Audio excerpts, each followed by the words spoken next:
పంచాయతీ ఎన్నికల్లో చిత్ర విచిత్ర సంఘటనలు జరుగుతున్నాయి. ఫస్ట్ ఫేజ్ జరిగిన ఎన్నికల్లో ఓటమి పాలైన అభ్యర్థులు కన్నీరు పెట్టుకుంటున్నారు. నల్గొండ జిల్లా నార్కట్పల్లి మండలం ఔరవాణిలో ఓడిపోయిన సర్పంచ్ అభ్యర్థి కన్నీళ్లు పెట్టుకున్నాడు. ఎన్నికల్లో ఓడిపోయానని, ఇచ్చిన డబ్బులు తిరిగివ్వాలని దేవుడి ఫోటోతో ఇంటింటికి తిరుగుతున్నారు.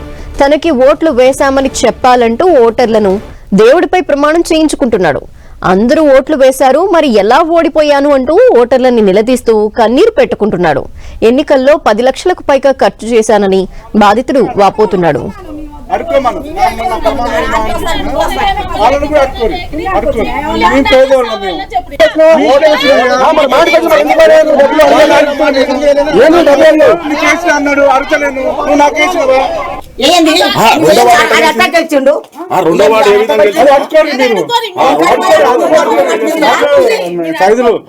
కోపం కాదు నాయన, నీ మీద నీతో కోపం లేదు.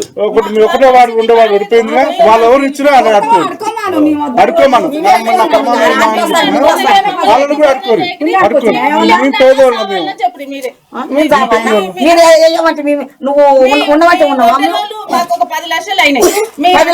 నేను మాకొక్కరికైతే 10 లక్షలు. ఇక భద్రాచలం టౌన్ లోనూ సేమ్ సీన్ కనిపిస్తోంది. 14వ వార్డు నుంచి పోటీ చేసిన ఇండిపెండెంట్ అభ్యర్థి బండారు నాగేశ్వరరావు ఓడిపోయాడు. తనకి ఓటు వేయలేదని, తాను ఇచ్చిన డబ్బులు తనకివ్వాలని తిరిగి తీసుకున్నాడు. అయితే వార్డు మెంబర్ అభ్యర్థి తమని అసభ్యంగా దూషించాడని మహిళలు ఆరోపిస్తున్నారు.